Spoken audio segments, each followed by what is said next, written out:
4th of September, 1891. Siren!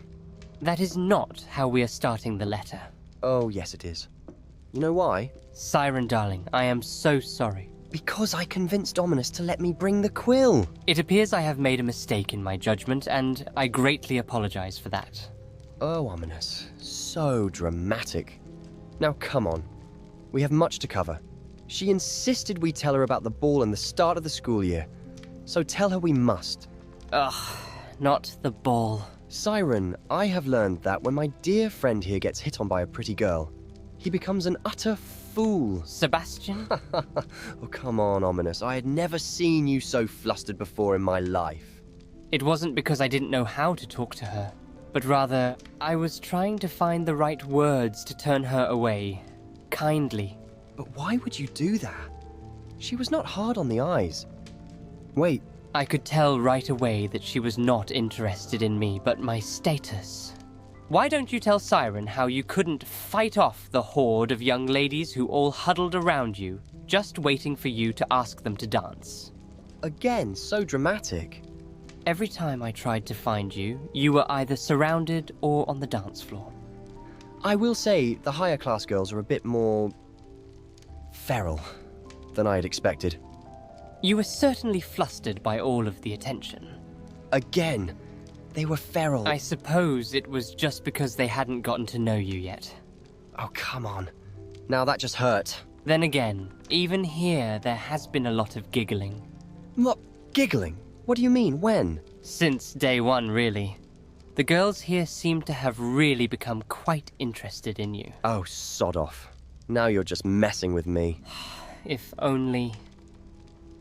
Alright, that's it. I'm wrapping this up. In a brief summary, Sharp is still grumpy because Gareth is still exploding potions. Imelda is finally happy since Quidditch tryouts will be starting soon.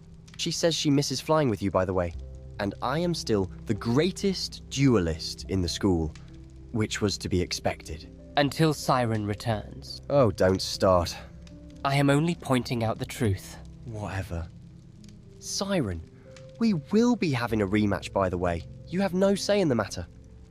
We hope you are well, Siren. And please do understand, these letters are not an obligation.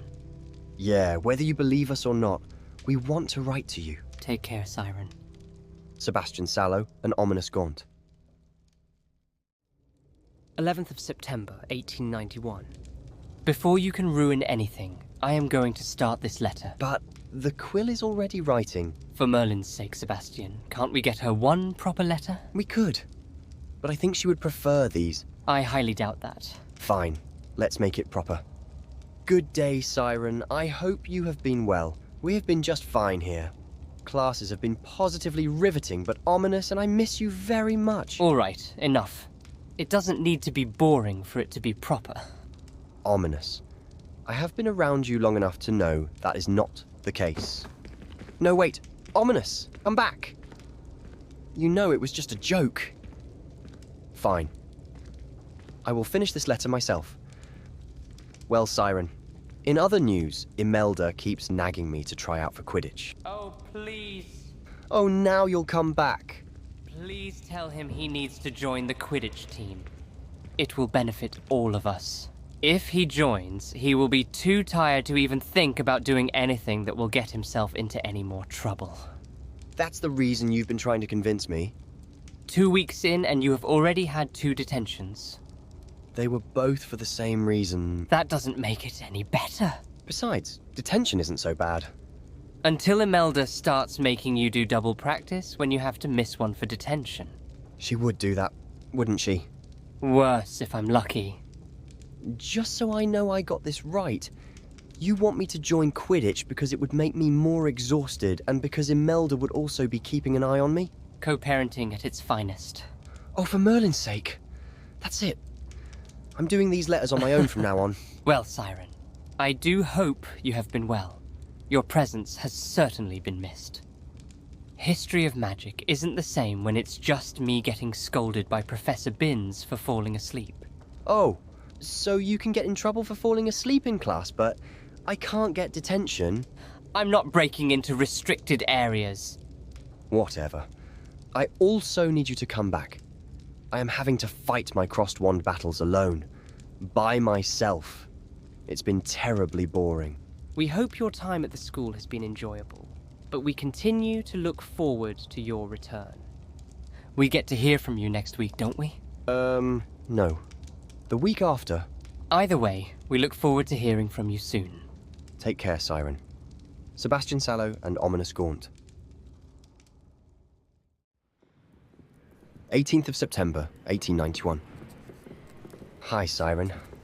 I hope you've been well, and these letters are getting to you all right. Since you can't write back, I have been making sure the letters have been entertaining enough for the both of us. And don't worry, I asked Ominous this time. He said it would be all right for me to write this one without him.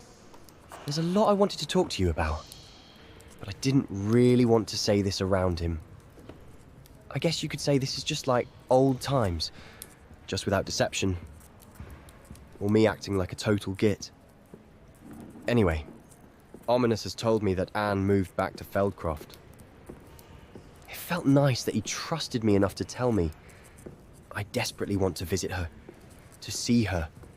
But I've been writing to her too, and she hasn't answered any of my letters. It's like you said. I understand she still needs time. I hope time is all that is needed. I know what I did was horrible, and I will never be able to undo it, but...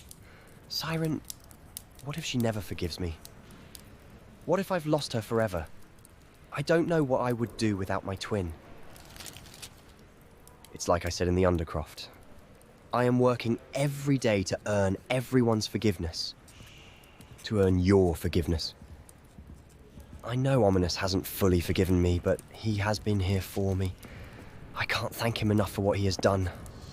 I don't know what it would have been like for me to be alone in Feldcroft, and I'm thankful I didn't have to find out. Speaking of Feldcroft, while at the Gaunt's Manor, I had unlimited access to flu powder.